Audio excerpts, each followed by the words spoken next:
I stayed glued to my front window watching the mailbox. And then finally, they came.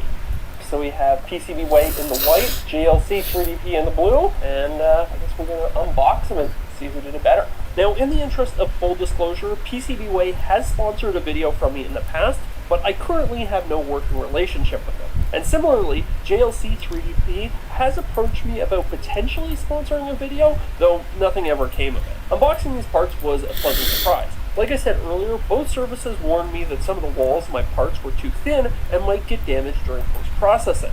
But I'm happy to report that everything looked great.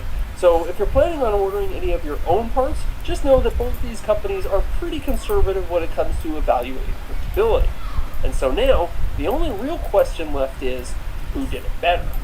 Okay, so my immediate impressions are that both of these are remarkably similar, and honestly, I think if you're going to order parts, you can't really go wrong ordering from either one. However, there are a couple of differences that I'm noticing right off the bat. This is the PCBWay part, and one thing that I like about it is that it feels a lot more rigid and solid than the JLC 3DP part. This one is just kind of soft and gummy-like. I don't know how to describe it other than that it's just quite a bit softer. That being said, the post-processing on this part is significantly better. I can see a lot more 3D printing artifacts on this, and also I think there's like sanding marks and a little bit of residue from the finishing process on this. Overall, I think just because of the added rigidity, I'm gonna go with the PCBWay part for my final assembly, but again, I don't think you could really go wrong with either.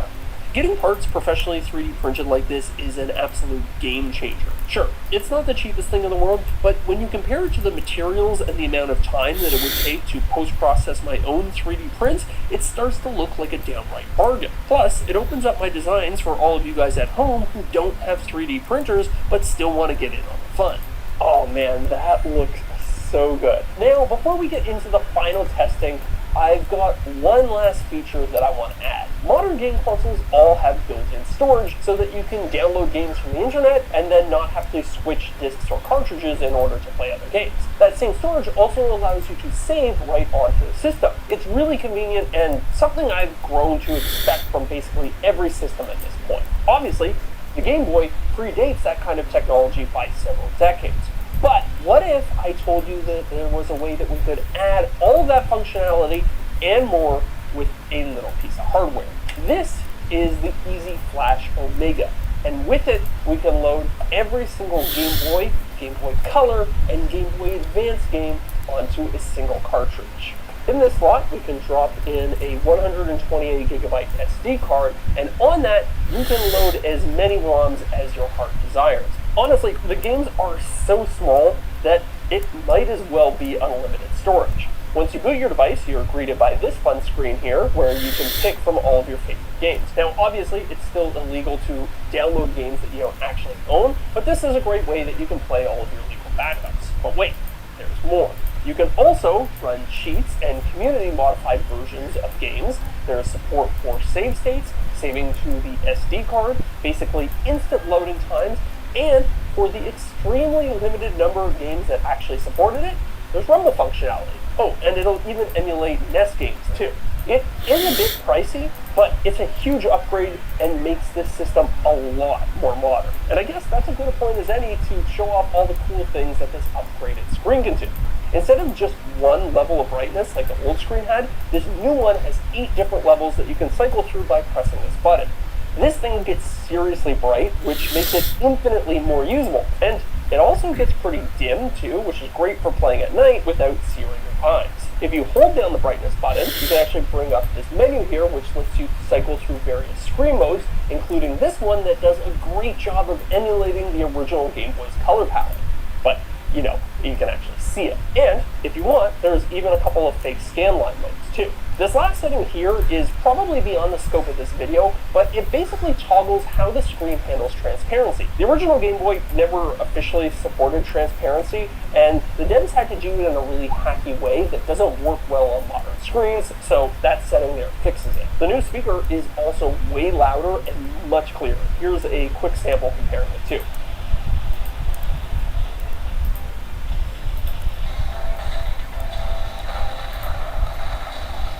Honestly, it's so loud, I wish the volume slider was larger so that I could have more granular control over it. I can't just throw it at max volume and then call it a day anymore. Then if we turn our attention to the case, well, they not only look awesome, but they also feel awesome in the hand. Both manufacturers did a fantastic job of post-processing, and you really can't feel any defects or issues with them at all. Being able to see all of the internal workings of the device is super cool, and these cases are crystal clear compared to the old ones that Nintendo used to make where they were a little bit more frosted looking. I think the ergonomics are great too. I could play this thing for hours without any issue. So that's all of the good stuff, and now let's talk about the bad during the post-mortem analysis. And honestly, I don't really have a lot to say here. I tried really hard to make this the definitive version of the Game Boy. That said, one feature that I ended up cutting was the addition of a wireless charging coil. I couldn't find one that would fit in the back of the device without making the whole system a lot thicker. But if I could have found a small enough coil, it would certainly be possible. Oh, and I also saw someone recently release an OLED screen mod for the Game Boy Color, which I think would have been really cool to add to this, but as of yet, nobody's released one for the Game Boy Advance. Alright everybody, that's it for me. Check out the 3D print files down in the video description. I'll just bundle both versions together, and I will see you guys in the next video. Peace. The Nintendo 64. This console holds a special place in my heart. It wasn't my first game console as a kid, but it was the one that I spent the most time with. Unfortunately, as it's gotten older, it's become harder and harder to enjoy. At almost 30 years old, it's got an antiquated video connector that I can't plug into any of my TVs, a jumbo-sized power brick that's honestly on its last legs, I can hear it humming every time I plug it in, and a controller that was controversially shaped even when it first came out. So today, I would like to create the ultimate modernized Nintendo 64. And in order to do it, we are going to utilize some cutting-edge technology, and we're going to experiment with a whole bunch of techniques that I have never done before. So, without further ado, let's get into it. The inside of the Nintendo 64 is a fascinating place filled with all sorts of odd design choices. I have to imagine this is how archaeologists must feel when they're cracking open 1,000-year-old tombs. But some things are delightfully consistent, like the fact that you need a special driver in order to open it, just like a modern Nintendo. The first oddity is this giant multi-layered heat spray. We're definitely going to be replacing this. Similarly, there's a ton of wasted space, and I feel like a modern system should be designed to occupy as little space as possible. Once I had it stripped down to just the main motherboard, it was time to scrub away several decades of dirt, grime, and just general nastiness. Isopropyl alcohol was great for this. Then it was time for the first major upgrade, but it's not really a modern one. This is one of the original N64 RAM expansion packs. We'll modify this a bit later, but this is an important piece of the puzzle because you can't play every N64 title without one. Finally, it was time to strip away some dead weight. We'll be completely replacing the external power delivery system, so I decided to desolder the power connector in order to save a little bit of space. And the same thing applies to the original video output port as well. Both of these would have been a lot easier to remove if I had a hot air rework station, but I did manage to get it done with just a basic soldering iron. So, the next thing that I want to do is modernize the video output of the Nintendo 64, because at this point, I don't even think that I have a single TV or monitor anywhere in my house that has an RCA input or an RF input. So we are going to install a little accessory board on the Nintendo 64 that allows it to output via HDMI. This right here is known as an HDMI mod, and they're actually sold by a bunch of different companies. The problem is, they're usually really expensive and they're also really hard to find in stock anywhere. But I went on AliExpress and I actually found this one that sells for 50 bucks and is in stock all day long. Does it perform as well as some of the other ones? Well, we won't really know until we install it. And here's the crazy thing. Most manufacturers of these boards won't even let you install them yourself. That's right, many of them are sold only through authorized installers because they require microsoldering. In order to capture the video signal and upscale it for output via HDMI, we have to steal the video signal as it comes off the processor.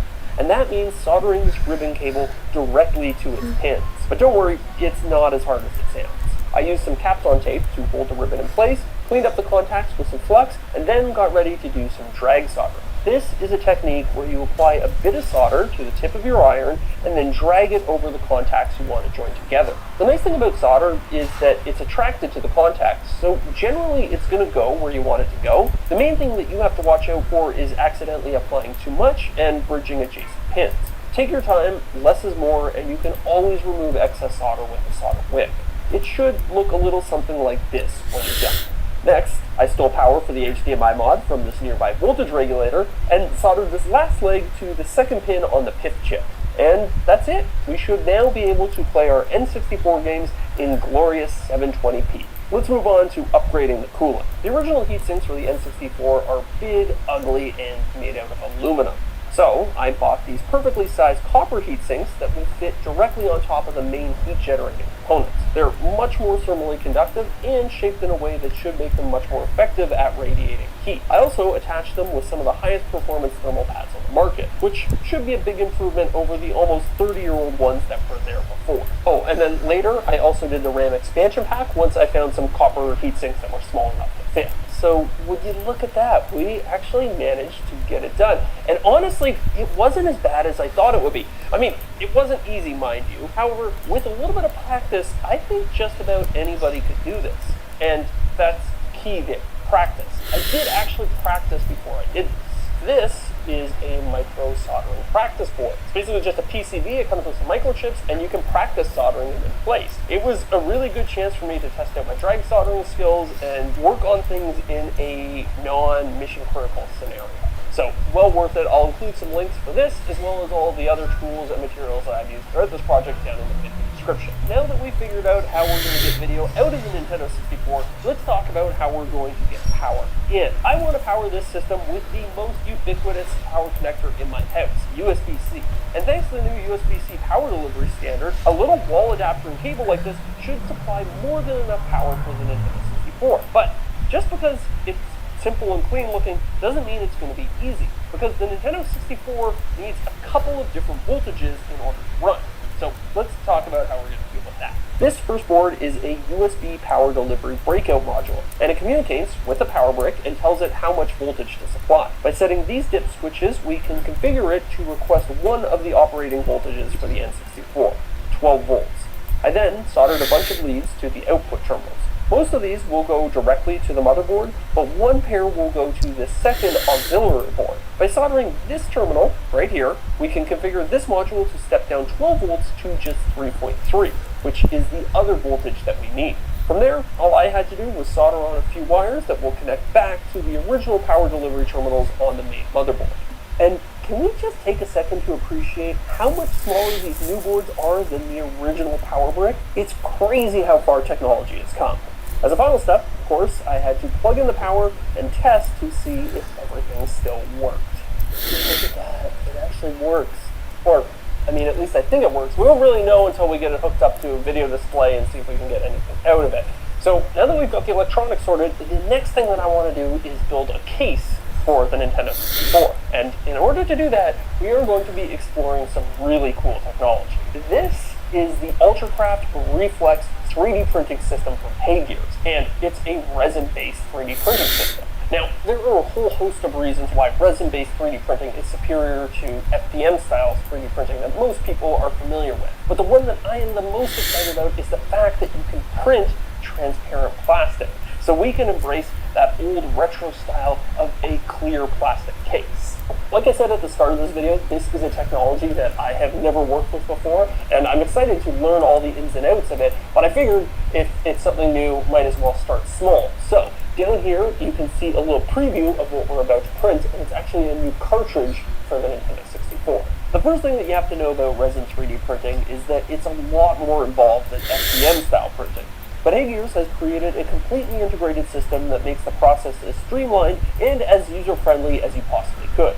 For example, their printers will automatically detect which resin is being loaded into it, how much resin is in the build tank, and it'll even automatically add more during the print if necessary. You see, resin 3D printers work by using an LCD screen to expose UV-sensitive resin one layer at a time, and your model slowly grows up and out of the build tank. It's a really cool process. This particular printer has a 6K LCD screen, so it's capable of creating incredibly detailed prints. And their Blueprint Slicer software was great for a newbie like me. Not only did it identify potential problem areas in my models and tell me how I can fix them, but it also controls all three machines wirelessly. After a print is finished, you're going to have to wash it in the aptly named wash station. This is just a big tub filled with isopropyl alcohol that dissolves uncured resin through agitation. But Heygears designed this ingenious two-chamber system where you never have to reach into a tank full of alcohol to get your parts. You can just drain the alcohol into a second tank and then pick up your parts once they're dry. Next comes removing the supports. And this was actually pretty tricky at times because of the way I designed my models. At the end of the video, during the post-mortem analysis, we'll talk about how I could have made this a whole lot easier for myself. When the supports do finally let go though, it's incredibly satisfying to peel them away and reveal your finished parts. The quality and detail of these resin prints blew me away, and it's like nothing that I have ever seen before from any other printer. The last step was just putting the parts into the cure station. Here, they're exposed to both heat and more UV light in order to fully cure the resin. Again, this is all controlled by the Blueprint Slicer. Depending on the size and shape of your parts, Heygears will automatically dial in the perfect settings so you get fantastic results every time. With the first couple of parts done, I loaded up my next set of models, hit print, and then went to check out a seriously cool piece of hardware that just arrived in the mail. This right here is an EverDrive 64. And basically, this is every single Nintendo 64 game ever. Or at least it can be. So if you look right here, there's a little SD card slot. And what you can do is load up a bunch of your favorite ROMs onto an SD card, put it in here, plug this into the Nintendo 64, and it'll play it just like the original cartridges. So my plan is to take all the Nintendo 64 games that I owned and then just do exactly that. That way I never have to change cartridges. How modern is that? And then also, another cool feature about this is that it has a built-in NES emulator, so you can play old school games too. Unfortunately, the best part of the EverDrive 64 is hidden away where no one will ever see it. Except for us, that is. Oh, look at that. Black and gold PCB. That is going to look so cool in our clear shell. Stuff like this is why I was so excited to make a clear Nintendo 64. There are just so many cool details hidden inside these machines that often get covered up by boring, bland plastic. But I'm sure many of you at home are probably noticing that our clear resin looks significantly less clear than it did fresh out of the printer. And don't worry, we will be fixing that, but first, over the course of the next few days, I still had to print all of the other parts. And I've got to say, after working with the Ultracraft Reflex system, I get why people love resin 3D printing so much. Not only do these parts feel way more substantial in your hand due to the fact that they're printed at 100% infill, but the surface finish on them is something that has to be seen in order to be believed.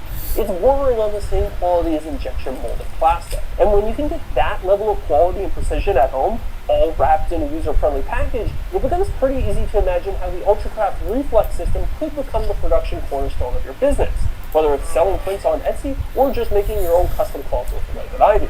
But obviously, we still have a big question to answer. So let's talk about post-processing and how we're going to restore that crystal clear look to this resin. The first step is wet sand. Over in the shop, I laid out a series of sandpaper sheets that range from 200 to 2,000 grit, and I meticulously polished each part. This is really a case of you get out of it what you're willing to put into it. The more time you spend sanding and polishing your parts, the clearer they're going to be. So where you stop is kind of up to you.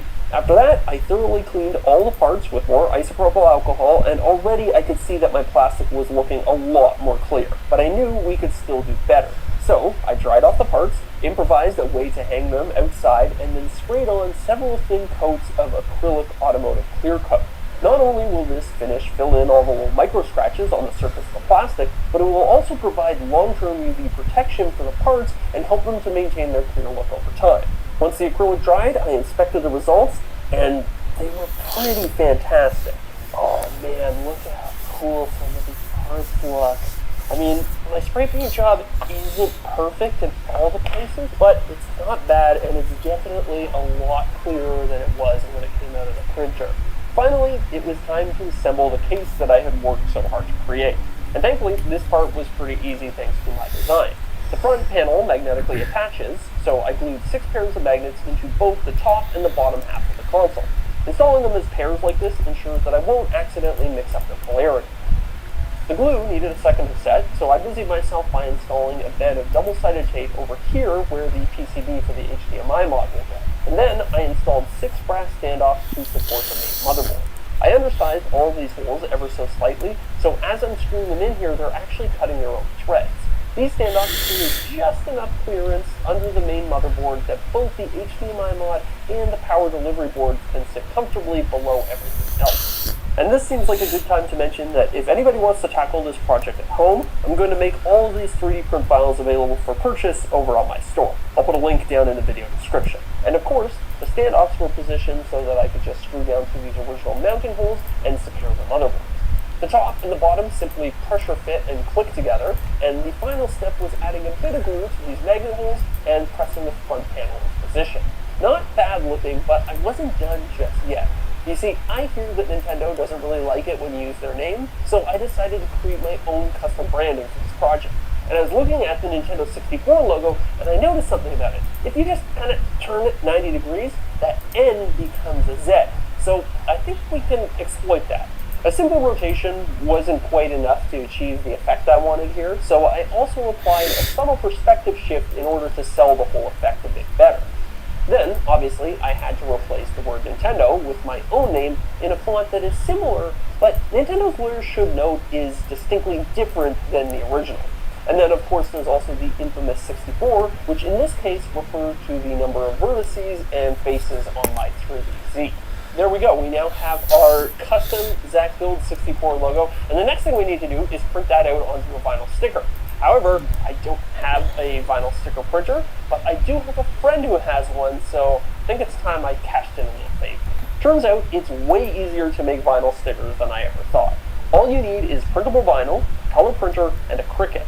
And if you've never seen a Cricut before, they're pretty neat. It's basically like someone replaced a printer's ink dispenser with a small knife. It can quickly and easily cut out custom shapes from a whole range of different materials. Once it was done, I peeled off the backing paper and carefully attached it to the front of the cartridge. Now that we're done with that, I have one last little cherry that I want to add on top of this project. In my mind, there is one key feature that separates modern consoles from their old retro cousins of yesteryear. And if I didn't include it in this project, well then I don't think I could really call this a modern Nintendo 64. That's right, I'm talking about wireless controllers. This is a Brawler 64, and it allows you to enjoy your games without being tethered in place by a plastic umbilical cord. And it also redesigns the controller, which, like I said before, hasn't aged particularly well. So, let's unbox it and see how it feels. Okay, so that's interesting. I'll show you what that is in a second. And that's the controller itself. Okay, well that actually feels quite a bit better than I would have expected at first glance. Right off the bat, you have 2 Z buttons instead of just one. In terms of layout, it's actually really similar to an Xbox Series controller. The buttons feel very clicky and not mushy at all. Well, okay, the shoulder buttons are a tiny bit mushy, but not bad. The analog stick feels really good. I like that. Not bad for a third-party peripheral control. You probably wouldn't give this to your little brother. So this module just plugs right in here. If you look here, you'll see that it has a port for a memory card. We won't actually need that. I don't think I covered this earlier, but the EverDrive 64 actually has save functionality built right into it. So I won't ever have the need for a memory card, but obviously they've made this for normal Nintendo 64, so I can understand why they would include that. Now that we got all of those little things done, we can finally do something that I've been wanting to do for a long time. Test this thing. Oops, so let's forget this. You guys see how easy that was? It's just 2 cables and this nearly 20-year-old system is connected and running to a modern TV. So when you first boot up, this is the EverDrive 64 main screen. This page here has a bunch of settings. You can also do emulation here. You have Game Boy, Game Boy Color, NES. And then if you come back to this page, you have all of your games here. Or at least I have all of my games here. Like I said earlier, theoretically you could have every single Nintendo 64 game here. However, I've just stuck to the ones that I actually own because I'm trying to keep things legit for this YouTube video. And look at how crisp all of this is. So the Nintendo 64 is outputting a 720p signal, and then my TV is upscaling that to 4K. And it's a 4:3 aspect ratio, that's why you have these black bars on either side. Okay, so let's boot up the game and see how it looks. Obviously Mario 64. Oh, and you can also do cheats, you can do ROM configuration, like changing where it saves and stuff like that. But yeah, let's start the game. Oh, I forgot about these long, unskippable intros. So right away you notice that the image is just way crisper right now. And another nice thing here is you have really vivid colors. I played Nintendo 64s with HDMI converters, and they often end up with really washed out colors, but that is not the case here. Everything is looking really good. When you compare this AliExpress HDMI mod to the more expensive ones out there, you are missing out on a few features like the ability to change your output resolution. This one is locked at 720p, but practically speaking, that's the resolution that I would have picked anyways. The more expensive boards only offer a 1080i interlace signal. And this board also gives you the ability to change your aspect ratio and your colors, though I don't think I would ever do that because these all look pretty gross. And I also gotta say, this controller, the input latency is basically non-existent. I think it's running a custom 2.4 GHz signal, so that makes sense. I mean, just trying to do the classic triple jump, no problem. When I was running it on an emulator before, I often had a hard time with that because it's pretty sensitive to timing, but this feels just like it used to. And the really precise inputs of the analog stick are there too. You can really control Mario's speed really precisely. This is a good replica controller. And I'm sure some people at home are probably wondering about thermals, and yeah, I can feel a little bit of heat coming out of here, so what do you say we bust out the thermal camera and see how the chips are here? Oh yeah, look at that. So it's been on for about an hour now, and we're getting into the 60-degree mark right on the top of the chip there, but if you look closely, the actual heat sinks are significantly cooler than that. Yeah, I would say that is well within spec. Oh, it's like even warm to the touch. So this is really everything that I ever could have wanted out of a modernized Nintendo 64, which I'm realizing now is a bit of an oxymoron. But just because it's everything I wanted, doesn't mean that I couldn't do it better if I had to do it again. So let's talk post-mortem analysis. One thing I definitely could have improved on this project are the 3D printed parts. I've never worked with 3D printed resin before, and I didn't really base my models around the limitations of the medium.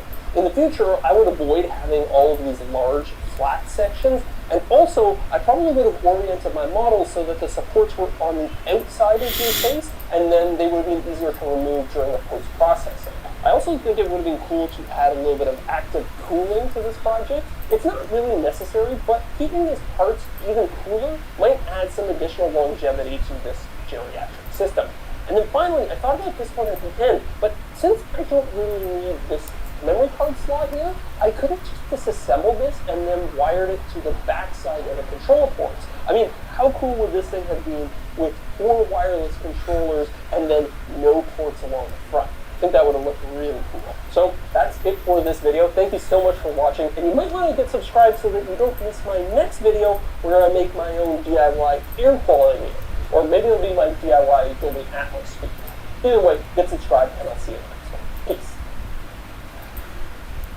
With what seems like an imminent release of the Nintendo Switch 2, I've seen a lot of people speculating online about its specs and performance, and it got me thinking.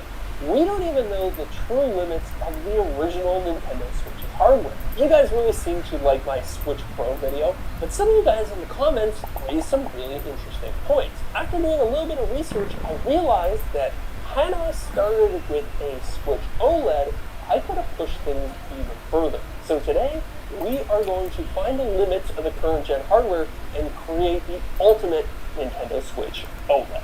Step number 1 was disassembling the Switch, and here we see the first instance of what will be a repeated theme throughout this project.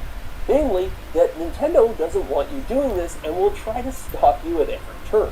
The first roadblock was just using their own proprietary security hardware to bolt the Switch together. Luckily, my iFixit kit included everything I needed here to get the job done. If you want to get one for yourself, I'll include a link to it, along with all the other tools and materials I've used throughout this project down in the video description.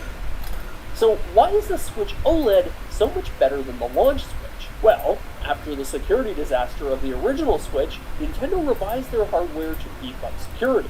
And, at the same time, they also quietly upgraded the CPU and GPU. Now, Nintendo being Nintendo, they didn't use this additional horsepower to give us gamers more frames or faster load times, but rather, they detuned these new chips in order to deliver better battery life. And that means that there is a lot of hidden potential locked away inside of these newer systems. But, before we can unlock it, we have to defeat that newer upgraded security. And for that, we are going to need a mod chip. now that we have the Switch stripped down to just the motherboard, we are ready to install the mod chip. But I gotta warn you guys, this next part is going to be pretty tricky and not for the faint of heart. And in fact, in order to go any further, we're gonna need a little bit of technological assistance. That's right, it's time for my new favorite tool, the digital microscope. In order to break into Nintendo's walled garden, we're going to need to connect our mod chip to some very small contacts on the motherboard. But actually, before we can do that, we have to defeat some rather low-tech security measures. Nintendo puts these metal covers over their most vulnerable chips to try and keep people like us out. But with the head of a pin, you can very carefully pry them off. And then, with some small side cutters, you can make room for some of the new cable runs. Now, I won't go into too much detail here, as this isn't a mod chip installation tutorial, but what I'm doing is tapping into data lines so that our new mod chip can deliver a software payload that will then bypass Nintendo's new security measures. And if everything goes according to plan, this will allow us to run all sorts of homebrew software. Most of these data lines are available on the surface, but this one specific line is embedded inside the PCB. And I had to use the head of a pin to expose it. That part really freaked me out, and all told, this was probably the hardest micro soldering job I've ever attempted, and definitely not something that I would recommend to beginners. To make matters worse, the only way to test my connections was to reassemble the Switch and try to turn it on. While I was reassembling it, I applied some upgraded thermal paste and a brand new thermal pad to the RAM chips. This will link the Switch's memory to the overall cooling system and hopefully allow for some big performance gains. But I'm getting a bit ahead of myself. For now, let's see if it even boots up. The screen's on right now, I will be very happy. Oh, okay, one light came on. That's a good sign. Hey, no SD card, alright. It actually worked. Wow, that's kind of nerve-wracking. Okay, let's put this thing back together and do a few cooling upgrades along the way. The biggest risk when pushing any electronics hardware to its limit is that you'll end up overheating it. And the Nintendo Switch is especially challenging in this regard because of its tight packaging. There's just not enough room inside of it to add more fans or heat sinks. So that means we're going to have to think outside the box a little bit. As I reassembled the Switch, I added layer after layer of thermal interface. The idea here is to create an unbroken chain between the heat-generating components inside the Switch and the outside world, which is fine in theory, except for the last piece of the chain. So this right here is the original Switch OLED backplate, and while it's an improvement over the original Switch's backplate, it's still just made out of cheap plastic. So I went online and I bought this improved backplate. And well, it might look remarkably similar. Once you turn it around, you'll realize that this is milled out of a solid block of aluminum. And because aluminum is very thermally conductive, we can link this to all the heat-generating components inside the Switch and turn this backplate into a giant radiator. Oh, and also it has these larger air intakes here that should help to improve airflow too.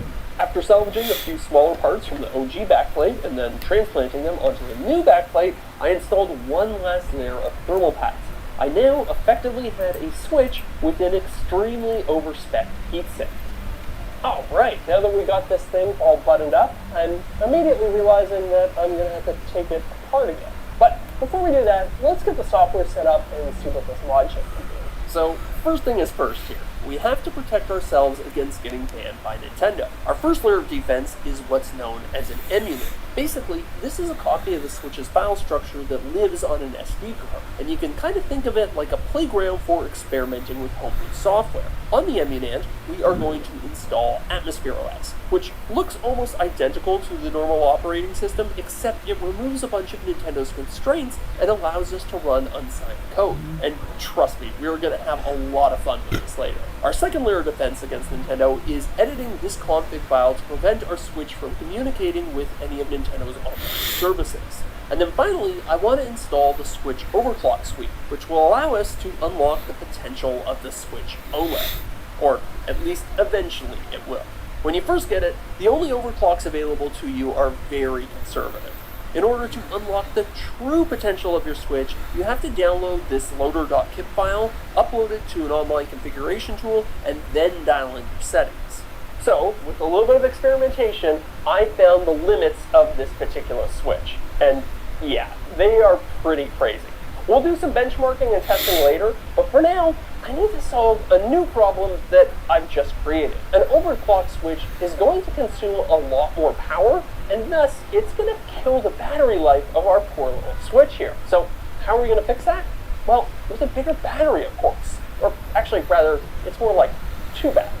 So this actually ended up being the hardest part of the whole project, and I almost ended up writing it off entirely, but in the end, I pushed through, and I actually learned a ton of stuff along the way. Just like with the cooling upgrades, packaging is the first of many challenges that I had to overcome here.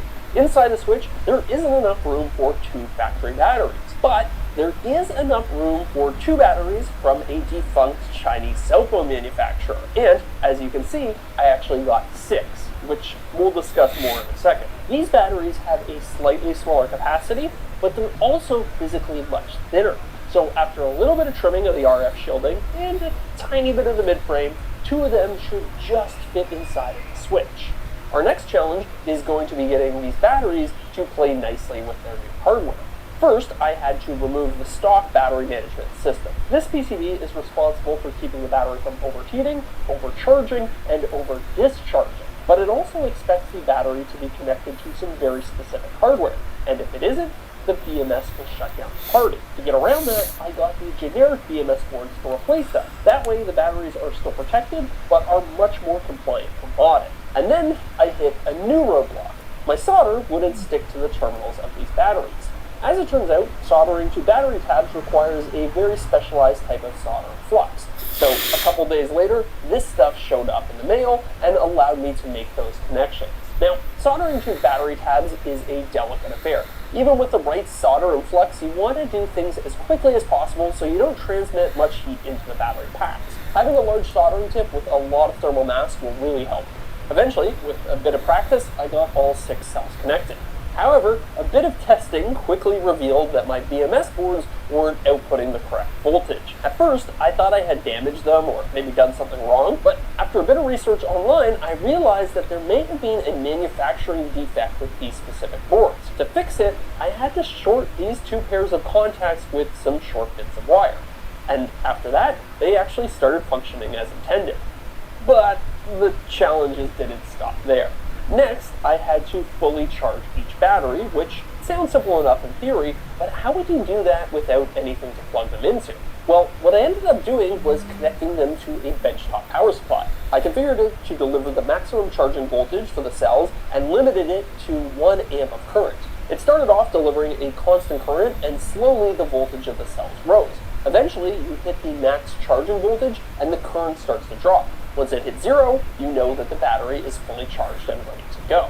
Now, remember how I said that these batteries came from a defunct Chinese cell phone manufacturer? Well, a little bit of rubbing alcohol revealed that these batteries have likely been sitting on a shelf for the past 7 years. So in order to make sure that these cells were still viable, I wired them up to a simple testing circuit. This fully discharged each battery by heating up a resistor, and the screen then reports the total capacity of each cell. And wouldn't you know it, a lot of them performed very poorly. Okay, so 6 batteries later, and I have yet to find one that has anything close to the stated amp hour rating. This one's the closest at 2.9. So I actually ordered, where'd it go? Oh, there it is. So I actually ordered 2 more batteries from a different company in hopes of getting better results. So fingers crossed we get some good ones here. Thankfully, after a bit more testing, I actually got one decently performing battery. When combined with the best performing battery of the last batch, I should end up with a total capacity that's about 50% higher than the stock switch battery. And speaking of the factory battery, the next thing I did was harvest the factory BMS board. By carefully scraping off this protective coating, I revealed these 4 contacts where I could then connect my new cells. With that last little bit of soldering taken care of, I covered everything in electrically insulating tape, plugged in the battery, and prayed it would work. But before we find out if it did, first, let me give you a small preview of some upcoming builds thanks to the sponsor of today's video, Aura Frames. They make digital picture frames that are actually good. I've got their Carver matte frame here, and it's loaded up with super top secret photos of stuff that I'm currently working on for future videos. Transferring photos and videos is as easy as downloading your app and selecting which content you want to have the frame display. All Aura frames have bright, super high resolution, low reflectivity displays, which really helps to sell the illusion that this is a physical photo in a frame. Even looking off axis, there's no color shift, which means that your photos will always look the way that they're supposed to. Plus, the whole package is super intuitive and easy to use.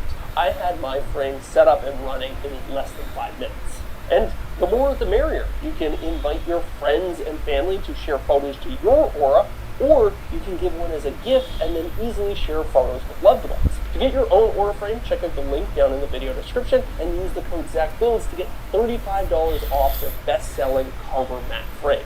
Plus, you even get free shipping. Alright, now let's get back to building this Nintendo. Oh, boots! Look at this, I'm on the main screen. And yeah, it says the battery's pretty low, but that's to be expected because I just discharged both these batteries. Probably not the smartest thing running it like this. Okay, so now the next thing we need to do is see if we can reassemble this thing with that bigger battery pack in there, which should be fine. When I was reassembling the Switch here, instead of using the same thermal pads as I did before, I actually opted for K5 Pro, which is essentially the same thing, but just in a putty form. It does a much better job of conforming to the various layers inside the case, and as a result should give us much better heat transfer. Now, I think it goes without saying here, but from a safety point of view, I really can't encourage any of you to follow my footsteps for all this battery stuff. I did this purely for my own curiosity, and really just to see how far I could push the limits of the Switch. Oh man, it all fits together, and it feels just like it did from the factory, except it's probably a good 10 to 20% heavier now. So it's probably going to take at least a few cycles for this new big battery to properly calibrate. So we'll test it later, but in the meantime, I think we should go get started on a new dock. This factory one is fine, but it's a bit plain looking, and given all the mods we've done so far, I thought it would be a good idea to add some active cooling. So, over the past couple of weeks, I have been working on this, a 3D model of what I want my new dock to look like. But a 3D model isn't good for much, so let's turn this digital fantasy into a reality. All my early prototypes for my dock were made using my FDM-style 3D printers. These are great at creating quick and cheap functional parts, but they've got a couple of drawbacks. Their resolution is limited by the size of the nozzle used to squirt out the plastic, and you get a lot of layer lines that require significant post-processing in order to fix, just like I showed in my Dreamcast video. So I decided to go another route for my finished parts. For these, I brought my SLA, or resin-style 3D printer, out of retirement. This style of printer uses an extremely high-resolution LCD screen to expose layer after layer of UV-sensitive resin. The result is extremely detailed parts that grow out of the tank and have very minimal printing artifacts. They're also super strong because they're printed at 100% infill. But like so many other things in life, there's a trade-off here as well. These prints generally take longer, they require an alcohol bath to remove any excess resin, you have to pry off the supports, and finally, all the parts have to take a trip through the disco box to make sure they're 100% curable. But I think the results speak for themselves. When you compare an SLA print to an FDM print, well, smooth features are actually smooth, there's a lot more detail, and overall they just look and feel a lot more high quality. Now, we will still have to do a little bit of post-processing on these prints, but before we do that, I think we should head to the shop and make the other two parts of this dock. Classic walnut, you guys know I can't live without it. For this project, I wanted to do something new. In my last couple of videos, I've definitely incorporated wood, but more so as accent panels and ornamentation. This time around, I wanted to create entire components built from solid pieces of wood to create a more integrated and cohesive design. Looks good. I think we got on the first try. The first round of milling left me with perfectly functional parts, but I also wanted to do a little bit of branding, so I fed one of the pieces back into the CNC. Given all the changes we've made so far, I thought the moniker of OLED Pro was fitting here. Obviously, Nintendo is very protective of their trademark, so I made sure to use a font that was not the same as the original, and I also inverted the Switch's logo to make it even more clear that this is just parody. To really make the letters pop, I filled them in with a black stain, sanded off the excess spillover, and then sealed the walnut with an oil rub finish. Then it was time to do that minimal post-processing on the 3D printed parts that I promised you earlier. First, I removed all the little goosebumps left over from the sports, and then I sprayed on a few coats of what was labeled as flat black paint, but is very clearly satin over gloss black. Come on, Krylon, get your shit together. Alright, so now that we have all of our pieces finished, we are almost ready to start putting everything together. But first, we have to harvest a couple of pieces out of the original Switch dock. The first one we need is the PCB. Now this handles charging and video output when the Switch is plugged into the dock. The other thing we're going to need is what I like to call the springboard, but it's basically just a little PCB with a USB-C port on it that allows the Switch to connect to the PCB. Oh, and also we need this ribbon cable to connect between them, and yeah, we don't really need this anymore. I feel like this is probably a good time to point out that if any of you guys at home want to make your own turbocharged dock, there will be a link to the 3D print files down in the video description. And don't worry, I'll even include an alternate design so that you can 3D print the whole thing and then not have to worry about making any of the parts out of wood. Assembly, at first, was pretty straightforward. Most of the parts bolt right in, reusing the hardware from the original dock, but then it was time to add that active cooling that I talked about earlier. But the original dock didn't have a fan. So how exactly are we going to power these new ones? Well, these are special 5-volt fans, and the dock's PCB just so happens to have 2 USB ports on it. A little trick that I've learned is that USB ports almost always have a 5-volt pin exposed on their back side. So, by soldering the fan's wires to that pin and the ground, we can bring them to life. But then, that creates an entirely new problem, because those USB ports are always powered when the dock is plugged in, which means the fans would spin 24/7. So my solution was to integrate a momentary switch into the bottom of the dock.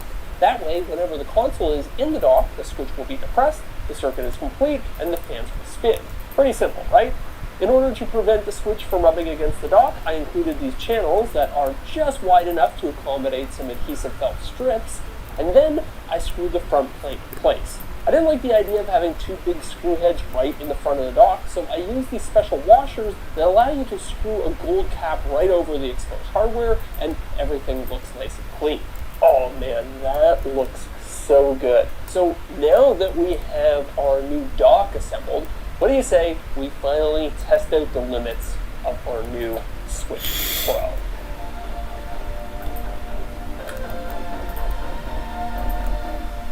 Oh yeah, so I didn't mention this earlier, but one of the cool things about hacking your Switch is that you can run custom themes on it. So I actually created my own custom Switch OLED Pro theme. Anyways, first, let's start with the overclock, because like I said before, it's pretty crazy. On the Switch, you have 3 key clock speeds that you need to worry about, and they actually change depending on how you're using it. So here are the stock clock speeds in both handheld and docked mode, and now on to the overclock. My Switch Pro here can do just shy of 2.4 gigahertz on the CPU, 1.1 gigahertz on the GPU, and 2.4 gigahertz on the RAM. And as a fun point of comparison, here are the maximum clock speeds that I was able to achieve on my hacked launch Switch. Also, I think I should point out that with a hacked Switch, you can run whatever clock speed you like, regardless of whether it's in handheld mode or in a dock. That being said, a word of caution, pushing these higher clock speeds can really stress the power delivery system of the Switch, and you may end up decreasing its lifespan. So I probably wouldn't max everything out all at once. Moving right along, while I was in there tinkering with the clock speeds, I also took the opportunity to undervolt the system as well. This is a bit in the weeds, but long story short, by ever so slightly decreasing the voltage that's supplied to the CPU and the GPU, you can actually get those components to run cooler and to consume less energy, which at least partially offsets the added stress of my new overclock. So all of that is great, but what kind of difference does it actually make in games? Well, it's a great question, so why don't we boot up Tears of the Kingdom and find out. This game is notoriously hard to run for the Switch, and it's not uncommon to see frame rates that drop down into the low 20s. With our new overclock profile, though, it's running at a locked 30 frames per second, which isn't really that impressive, is it? Why go to all of that effort for just a small increase in frame rates? Well, the problem is a lot of Switch games are locked at 30 FPS. So no matter how much horsepower you have, you can't exceed that limit. Or at least that's what I would be saying if this wasn't a hack switch. As it turns out, we can use a program called FPS Locker to remove that 30 FPS cap. And as you can see, it's now pretty close to pulling off a locked 60 FPS, which is honestly insane. You're basically doubling the factory performance, and you also get a significant boost to load times. That being said, running 60 FPS in Tears of the Kingdom kind of breaks the game. You're basically doing everything at double speed. But the nice thing about the Switch OC suite is that you can configure different overclocks for different games. So for Tears of the Kingdom, I'd keep it locked at 30 FPS and then use a more conservative overclock profile to ensure that I don't get any performance drops while still maintaining decent battery life. And speaking of battery life, let's talk about how our new big battery fares. If I were to run the Switch at its stock volts and clock speeds, I'd get about 50% more battery life out of it. So in the range of 6 to 8 hours playing Tears of the Kingdom. With my balls-to-the-wall 60 FPS overclock profile, it's probably more like 2 to 3 hours, which is admittedly a big hit, but again, you can configure your own power profiles anywhere in between. So with that more conservative overclock, it'll do 6 hours all day long while still making the game a lot more playable. I could even configure my own super battery saver mode if I wanted to, and maybe eke out 9 hours with a little bit of undervolting magic. And in case you were worried about my crazy overclock damaging the Switch through excess heat, well, I wouldn't. It's honestly just fine. In the dock, we are sitting at a comfortable 40 degrees, and even in handheld, the temps don't really get much higher than 50. Some other bonus features of having a hack switch are the ability to rip your games right onto the system. That way you don't have to physically switch cartridges in order to play different games. You can also run emulators for a huge array of retro consoles, and then this last one might just be my favorite. With the help of a little program called Moonlight, I can actually stream games from my PC. So as long as I'm at home or somewhere with really good Wi-Fi, I can play high-end AAA PC games on my Switch, which basically makes this thing a better version of the PlayStation Portal. So that's all the good stuff. Now, let's talk about how we could have made it even better in the post-mortem analysis. This is an aesthetic thing, but I probably should have ordered a black rear cover to go with my whole black and white color scheme. I think I probably thought this was white when I ordered it. Next up, the fans in the dock will run anytime that the Switch is plugged in, even if it's just for charging. Ideally, they'd be connected to a temperature sensor, and then they'd only kick on when they're actually needed. And then lastly, the fans are a tiny bit loud, and I think that's due to the relatively restricted airflow of the dock. I bet if I spent just a bit more time really dialing in these air ducts, I could get the airflow to be a bit less turbulent and thus a little bit quieter. That's it for this one. Check out the 3D print files for this project if you want to make your own custom dock at home. I will see you guys in the next video. Peace. Today, we are going to build the ultimate iPod. We're going to add new technologies that didn't even exist when it was originally released. We're going to mod our mods, and we're going to do a little bit of light gaming. Wait, how do I whip this game? None of the buttons do anything other than move my character around. So buckle up and get ready, because none of this is going to be easy. If you remember the launch of this device back in 2001, you remember what a cultural phenomenon it was. The ads, the iconic white earbuds, the constant weird endorsements from YouTube for some reason.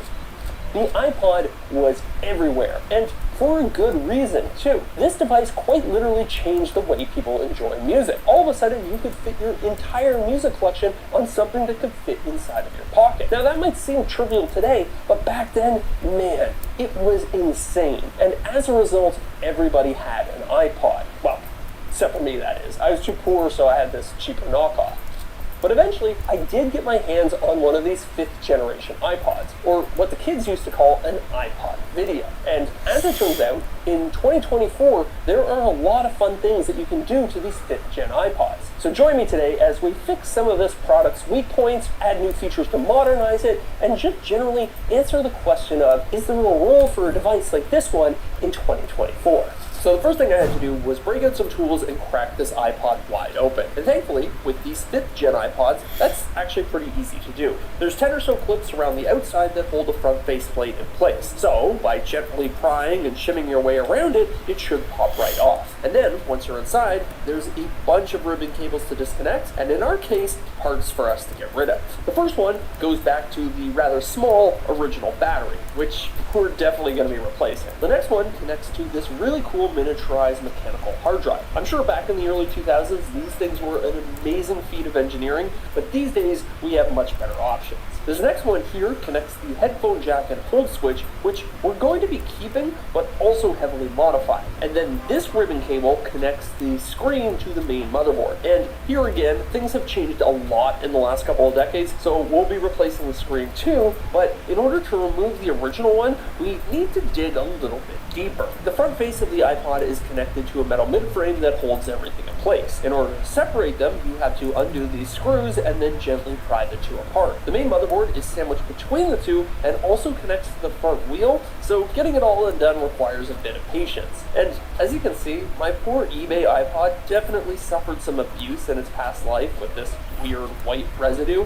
So after I had everything all stripped down, I gave it a good thorough cleaning with isopropyl alcohol. Not only do I want to upgrade this thing, but I also want to make sure it's in proper working order and stays that way for the foreseeable future. So now that we have our iPod all disassembled and cleaned up, we can start installing some mods into it. And the way I'm going to do this is we are going to start with some of the easier mods and then work our way up into some of the harder ones. With the iPod stripped down, this first mod is by far the easiest, which should also make a huge difference to its appearance. I'm just going to be replacing the original beat-up front faceplate and the wheel with these cool transparent ones that I got from Elite Obsolete, which is a store that specializes in iPod mods and parts. Not only do these transparent parts show off the cool inner workings of the iPod, but they'll also showcase all the mods that we're going to do throughout this project. Next, I'm going to be tackling one of the iPod video's biggest weak points: the screen. Not only is it kind of dim by today's standards, but it also suffers from poor viewing angles that make it hard to see when you aren't looking at it straight on. This new screen promises to be both brighter and better looking at off angles, and its installation is pretty dang easy. Just lower it in place and then slot in the connector. Once we get the project all assembled, I'll do a side-by-side comparison so that you can see the difference. Now, as impressive as that mini mechanical hard drive is, it's got some pretty big flaws by today's standards, so I'm going to replace it with this, the iFlash Solo,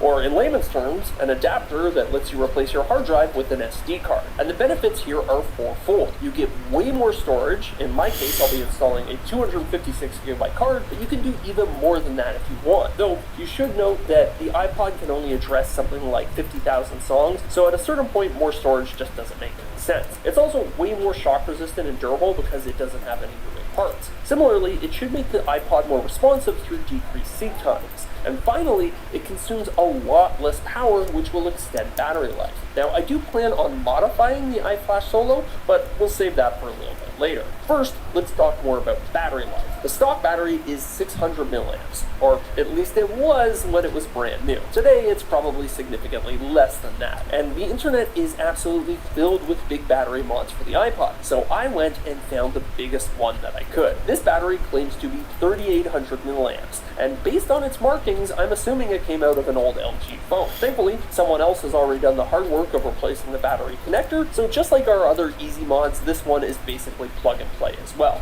Or at least that's what I thought, but when I went to reassemble the iPod, I couldn't quite get it all to fit. Now, I probably could have trimmed the midframe to make it work, but because one of our other mods that we're going to do later, I don't think that'll be necessary. And besides, I now had a new problem to solve. This error screen popped up requesting that I connect the iPod to my computer. When I did, well, at first nothing happened. But after installing iTunes and doing a bit of troubleshooting, I got it to boot into recovery mode where it formatted its new storage and got everything up and running.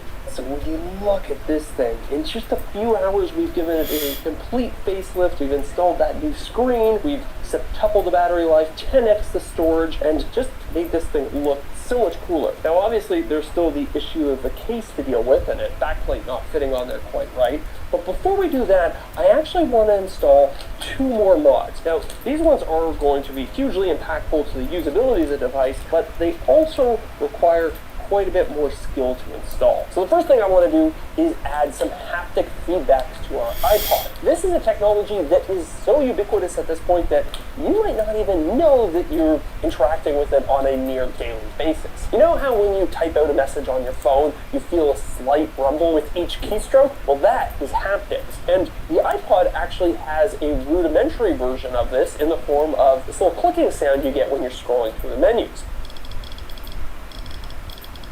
So what I want to do is add a little bit of rumble to that clicky sound.